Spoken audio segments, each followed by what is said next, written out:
having overcome their fear, we can imagine the excitement of the shepherds on hearing by the angels that the Saviour had come, Christ the Lord.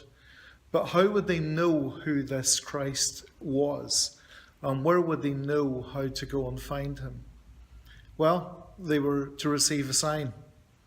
I wonder what they would have expected as a sign.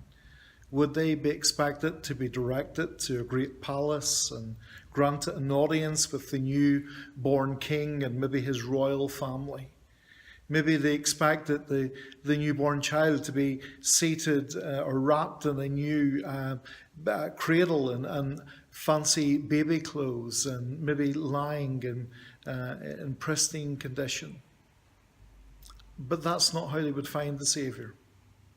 They would find the Saviour wrapped in strips of cloth that the poor used to wrap around their children.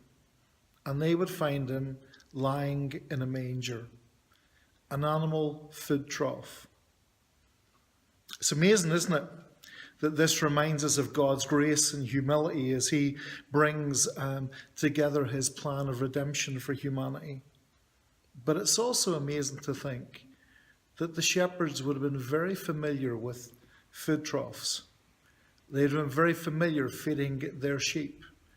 And that's the very thing that Jesus was laid in.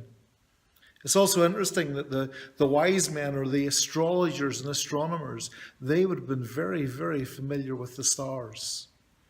And the thing that God used to guide them to Jesus was a star. I think it's amazing that God chooses things that we're familiar with to point us to Jesus. Whatever our background is, whatever we work at, whatever we do in life, God can use that to speak into our lives and be relevant to us today. God bless you.